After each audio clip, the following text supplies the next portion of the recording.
এই ছাত্রলীগ নিষিদ্ধ করে দিন। যারা আমার মায়ের বুক খালি করবে তারা এদেশের শিক্ষাঙ্গনগুলোকে কসাইখানায় পরিণত করবে।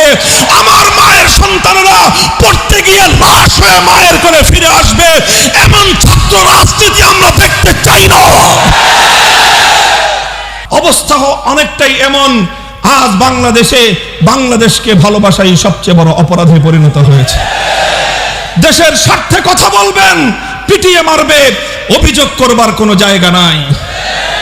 সংগ্রামী সাথী ও বন্ধুগণ, আমার কথা হলো এভাবেই অন্যায়, অবিচার, জুলুম, শোষণ, দুর্নীতি, জনগণের সম্পদ লুণ্ঠন ফিরিস্তি কয়টার দিব, কয়টার কথা বলবো? তানহামা দাগ দাগ সুদ, পুম্বা কুজা কুজা নেহাদ, সারা শরীর ক্ষত বিক্ষত, মলম আর পট্টি আমি কয়খানে লাগাবো?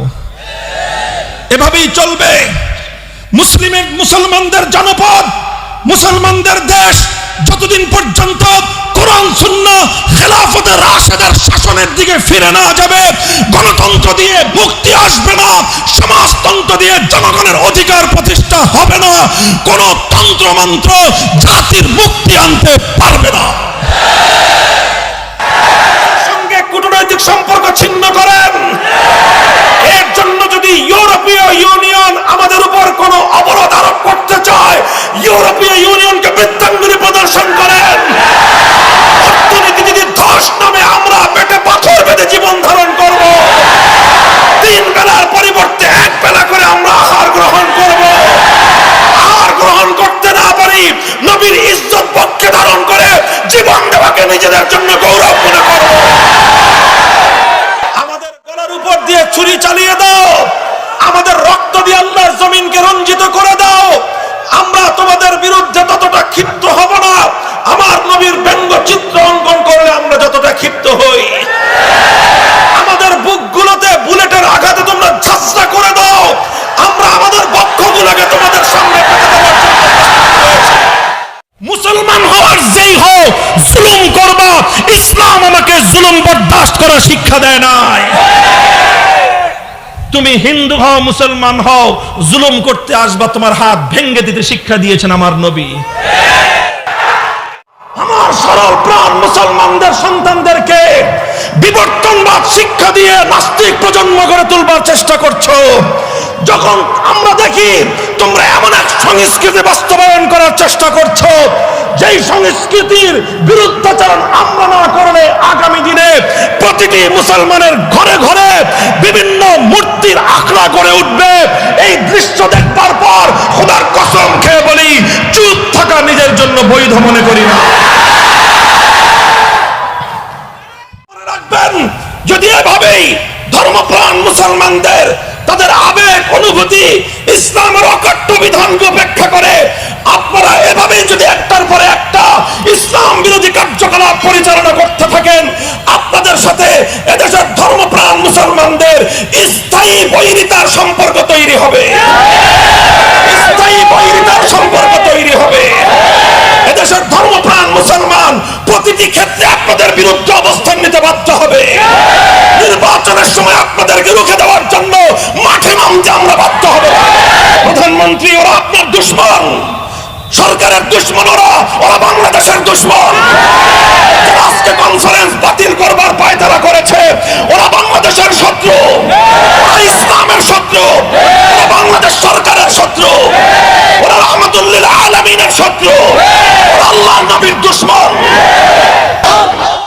নরেন্দ্র মোদী যদি আসতে চায়, একটা করে ঝাঁটা আর একটা করে জুতা,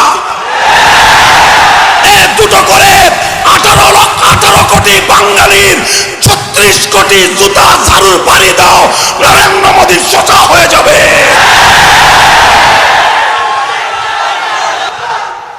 আমরা যখন দেখব আল্লাহর ঘর ধ্বংস করে, মসজিদে অগ্নিসংযোগ করে, আল্লাহর কোরআন জ্বালিয়ে ভস্ম করে দিয়ে, মসজিদের মিনার থেকে আজানের মাইক খুলে ফেলে হনুমানের গেরুয়া পতাকা তুলে দেওয়ার পর সেই খুনিকে কোন সম্মানের আসনে বসাবার চেষ্টা করা হচ্ছে, আল্লাহর ঘরের ইজ্জতের হেফাজতের জন্য কিয়ামত কায়েম হয়ে যাবে। দানবীয় শক্তি ফ্রান্স আমার নবী ইজ্জতের উপর আঘাত করে নবীর কার্টুন অঙ্কিত করে রাষ্ট্রীয়ভাবে সারা দুনিয়ার 250 কোটি মুসলমানদের বিরুদ্ধে যুদ্ধের ঘোষণা করে দিয়েছে। ফ্রান্সের ইসলাম বিরোধী যুদ্ধের বিরুদ্ধে, মানবতা বিরোধী যুদ্ধের বিরুদ্ধে, আল্লাহর পয়গম্বরের ইজ্জতের উপরেই চরম আক্রমণের বিরুদ্ধে মধ্যপ্রাচ্য আজকে ফুঁসে উঠেছে। কুয়েত, কাতার সহ অনেক মুসলিম দেশ রাষ্ট্রীয়ভাবে, জাতীয়ভাবে তাদের দেশ থেকে ফ্রান্সের সমস্ত পণ্য বয়কট করে ফ্রান্সকে একটা উচিত জবাব দেওয়ার পরিবেশ তৈরি করেছে। আমি জানতে চাই, এই 18 কোটি মুসলমানের বাংলাদেশ, 97% মুসলমানের বাংলাদেশ, শাহজালাল শামাকদমের বাংলাদেশ, হাজী শরীয়তুল্লাহ আহমদ শফীর বাংলাদেশ থেকে ফ্রান্সকে উচিত জবাব দেওয়ার মতো, সমুচিত বার্তা দেওয়ার মতো তাওহীদি জনতা বেঁচে আছে না মরে গেছে? মুহতারাম হাজিরিন, আল্লামা আহমদ শফী নাই, কিন্তু ইনশাআল্লাহ যেভাবে 2013 সালে মহাশূন্যতা পূরণে আল্লামা আহমদ শফীর আবির্ভাব হয়েছিল, আবারও ইনশাআল্লাহ আমরা রাজপথে নামবো, কাদিয়ানীদের অমুসলিম ঘোষণার দাবি আদায় করেই ঘরে ফিরবো ইনশাআল্লাহ। এটা থাকবে আমাদের নসিহত, এটা থাকবে আমাদের করজোড় আবেদন। আর যদি আমাদের এই নসিহত, আর যদি আমাদের এই আবেদনগুলো, আমাদের এই নিবেদনগুলো আপনাদের কর্ণকুহরে পৌঁছতে ব্যর্থ হয়, তাহলে এদেশের তাওহীদি জনতাকে নিয়ে এই মূর্তি সংস্কৃতিকে রুখে দেওয়ার জন্য গোটা বাংলাদেশ ব্যাপী তাওহীদি জনতা আবার শাপলা চত্বরে যাবে। আপনি যেভাবে নির্বাচিত হয়েছেন আমাদের আর কোনো আপত্তি থাকবে না। 18 কোটি মানুষের মুখের ভাষা, মনের ভাষা একবারের জন্য আপনার মুখে উচ্চারণ করেন, 18 কোটি মানুষ আপনার জন্য জীবন দেবে। শান্তি চাই, যুদ্ধ চাই না। আমরা সম্প্রীতি চাই, লড়াই চাই না। আমরা বন্ধুত্ব চাই, শত্রুতা চাই না। কিন্তু মনে রাখবে, যদি আমাদের বন্ধুত্বের হাতে তুমি গাদ্দারির রক্ত লাগিয়ে দিতে চাও, সম্প্রীতির জায়গায় যদি সাম্প্রদায়িকতার আগুন জ্বালিয়ে দিতে চাও, 80 কোটি মুসলমান গজওয়াতুল হিন্দের হাতিয়ার নিয়ে জিহাদের ময়দানে নামবে, জিহাদের ময়দানে নামবে। এজন্য সোজা হয়ে গেছে মাথার টান। কার মোটকে দিবেন? কার কার কার মোটকে দিতে চান? আপনার গর্দানটা কত মোটা? গর্দান কত মোটা জানতে চাই। ঘি খেয়ে ঘাড় মোটা বানাইছেন। এই গর্দান, মোটা গর্দান দিয়ে কাজ হবে না। যদি ভাষা, নম্র ভাষা ব্যবহার করতে না জানেন, সভ্যতা ভদ্রতার শিক্ষার যদি অভাব থাকে, আপনার মন্ত্রিত্বের ঘাড় এদেশের মানুষ মোটকে ছাড়বে ইনশাআল্লাহ। কাজেই ওলামায়ে কেরামকে চোখ রাঙায়ে কথা বলে লাভ নাই। আপনারা যদি চোখ রাঙায়ে কথা বলেন, আমরা আল্লাহর পয়গম্বরের কাছ থেকে সিরাতুন নবীর আদর্শ শিখেছি, আমরা সাহাবায়ে কেরামের কাছ থেকে আদর্শ শিখেছি। কোন কথার কি জবাব দিতে হয় সেই জবাবের ভাষা আমরা হাদিসের কিতাব পড়ে রপ্ত করেছি। মন্ত্রী সাহেব, জাতির সঙ্গে কোন ভাষায় কথা বলতে হয় আপনার বাবা শিক্ষা দেয় নাই।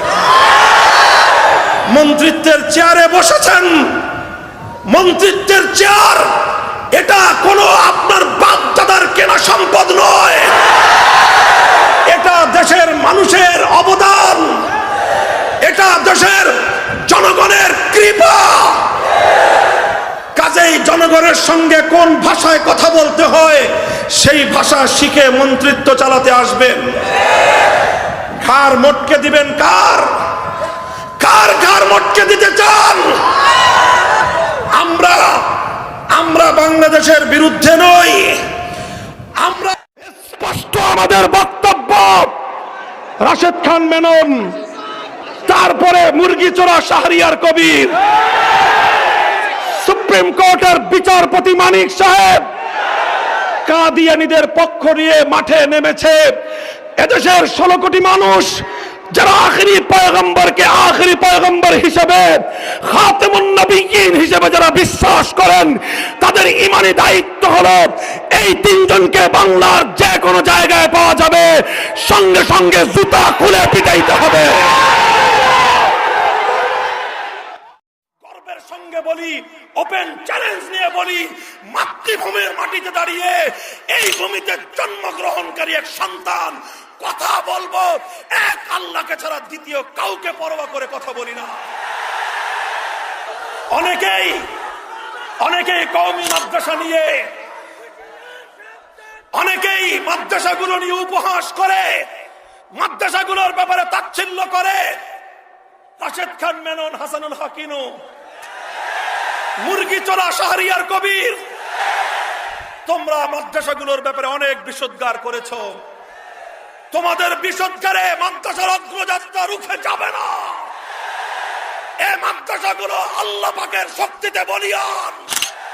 এই মাদ্রাসাগুলোকে দুনিয়ার কোন শক্তি পেট্রোনাইজ করে না। তোমাদের পেট্রোল আসে কারো রাশিয়া থেকে, কারো আমেরিকা থেকে, কারো চায়না থেকে, কারো দিল্লি থেকে। কোরআনের সৈনিকদেরকে পেট্রোনাইজ করা হয় আরশের পক্ষ থেকে। সাহস থাকে মোকাবেলায় ময়দানে নামো। ময়দানে তোমাদেরকে সমুচিত জবাব দেওয়ার জন্য আমরা প্রস্তুত রয়েছি। পরিষ্কার কথা, কাদিয়ানীদের পক্ষ যারা নেবে, রাশেদ খান মেনন গোটা বাংলাদেশে অবাঞ্ছিত ঘোষণা করেছে। মুরগি চোরা শাহরিয়ার কবির যেখানে পাওয়া যাবে জুতা দিয়ে বাইরে সোজা করে দিতে হবে।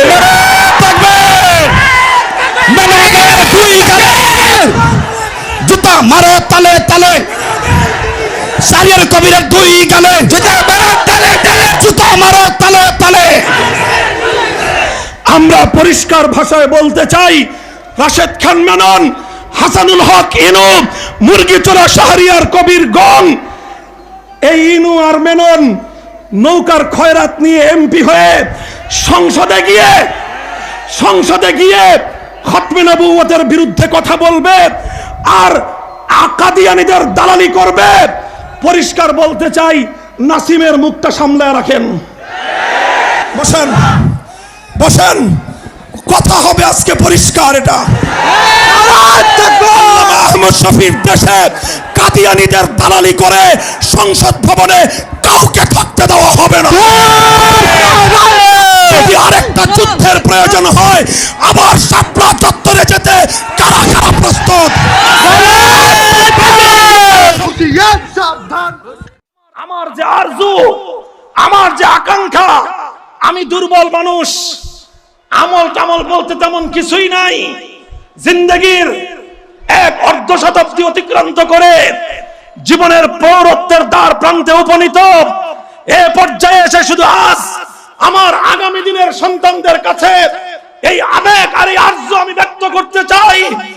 আমি অনেক বড় বুজুর্গ নই, অনেক আমলওয়ালা কেউ নই, অনেক এলেমওয়ালাও কেউ নই, তবে আমার হৃদয়ের আকাঙ্ক্ষা হলো আমার নাম যুগের ওই সমস্ত আলেমদের কাতারে লিপিবদ্ধ হয়ে যাক, যে কাতারে ইমামে আজম আবু হানিফার নাম ছিল, যে কাতারে ইমামে মালিকের নাম রয়েছে, যে কাতারে ইমাম আহমদ ইবনে হাম্বলের নাম রয়েছে, যে কাতারে ইমামে বুখারীর নাম রয়েছে, যে কাতারে সুফিয়ানে সাউরীর নাম রয়েছে, যে কাতারে ইবনে তাইমিয়ার নাম রয়েছে, যে কাতারে শাইখুল হিন্দ মাহমুদ হাসান দেওবন্দির নাম রয়েছে, যে কাতারে শাইখুল ইসলাম হুসাইন আহমদ মাদানির নাম রয়েছে, যেখানে শাইখুল হাদিস আল্লামা আজিজুল হকের নাম রয়েছে, যেখানে শাইখুল হাদিস আল্লামা জুনায়েদ বাবুনগরের নাম রয়েছে, তাদের কাতারে শামিল হওয়ার জন্য শাহাদাতকেই নিজের জীবনের চরম পাওয়া হিসেবে বিবেচনা করেছি।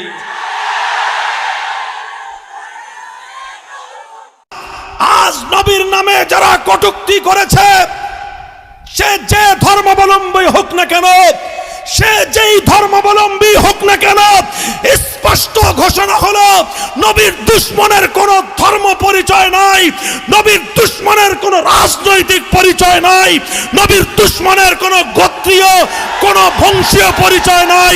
নবীর দুশমনের একটাই পরিচয়, ও মানবতার দুশমন, ও বিশ্ব সভ্যতার দুশমন, ও আল্লাহর নবীর দুশমন, সে আমাদের জানের দুশমন।